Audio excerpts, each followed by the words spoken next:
Well, children, in the last lecture I told you about the adaptation of plants towards abiotic conditions. Now we are going to study about the animals' adaptation towards the abiotic conditions. Now, in response to the temperature, first of all, we are going to discuss this topic. Mammals in colder areas generally have shorter ears and limbs to minimize the water loss, or the heat loss. It is known as to be Allen's rule. Again, I will be repeating this. Mammals in colder areas generally have shorter ears and limbs to minimize heat loss, called Allen's rule. Now comes your next thing is polar areas, aquatic mammals, whales and seals have a thick layer of fat blubber.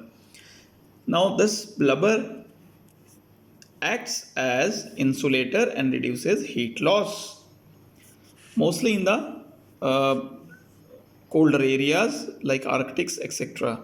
Now there is a behavioral pattern which is found where in desert the lizards bask under the sun. Sometimes the crocodiles you have seen bask under the sun to absorb heat during colder time, and they move into shady places when there is hot outside. Now the next slide. Homothermy is also found, which is known as to be endothermic conditions, where the animals they have constant body temperature. So this is in the case of the mammals and the aves. Then comes your the poikilothermic or ectothermic organisms, where the body temperature changes with the temperature of the outside environment. Now these are known as to be conformers. They conform their temperature. Mostly most of 99% of the organisms are there. Now coming to the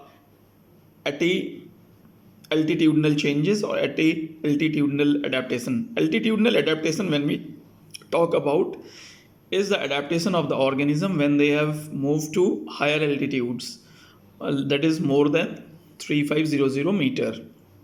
Then in some people altitude sickness crops in, and the symptoms are nausea, fatigue, heart palpitations. These are due to low pressure of the air and oxygen.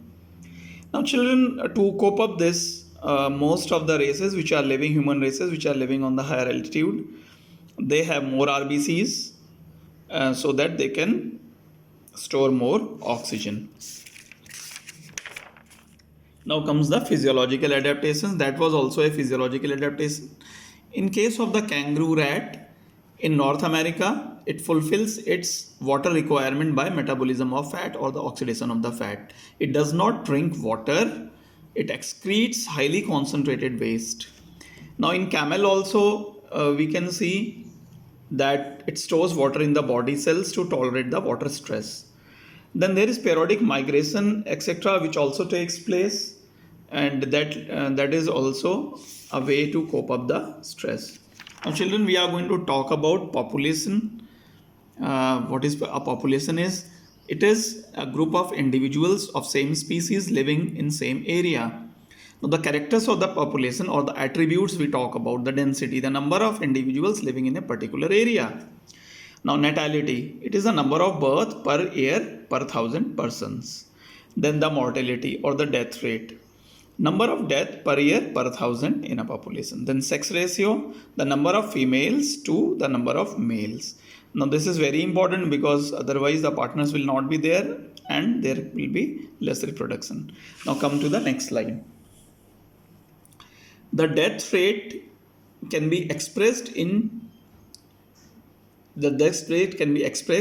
as change in numbers, that is increase or decrease with respect to the population. How we can understand then? Let me take an example for you. For example, if in a pond there are 20 lotus plants last year and 8 new plants grow or added. Now the population will be 28.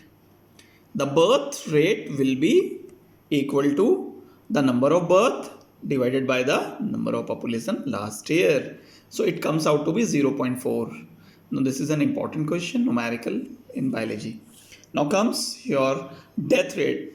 Now same can be for the death rate. If 4 individuals die in a laboratory out of 40 fruit flies in a week, what will be death rate? Now the death rate is going to be the number of death divided by the number of individuals. It comes out to be 0.1 individual per week. So I think you would have understood how we can find out the death rate or the birth rate. Now next slide is we are talking about is the age pyramids. Now population at any time has different age groups of individuals. Suppose we plot age distribution of population, the structure is known as to be the age or the population pyramid. The population has got three groups. One is the pre-reproductive age, the age group which is having age less than 12, and the age group which is reproductive who are above 13. In some countries they have increased the age for the marriage to 18, 16, but the real age for reproduction begins at 13 and a half and 14 in girls and boys. Now coming to the age pyramids, I have made pyramids for you people. There are three types of pyramids. First is the expanding pyramid.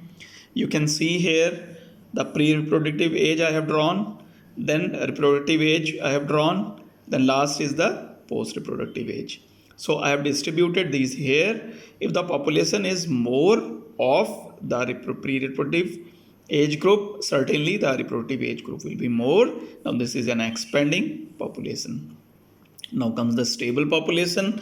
Here the population of the pre-reproductive and the reproductive is almost similar. So certainly the population is not going to grow and it will be stable. Now comes your declining population, which is happening to the European countries. Here the declining population, the pre-reproductive age group is less. So definitely there will be less number of reproductive age group people also, and certainly the population will decline. So the outcome is the size of the population tells us about its status in the habitat, and it can be drawn from the population pyramids. In the next lecture, I will be taking up the density, more about density, individual attributes, population growth curves, etc. Thank you children for today.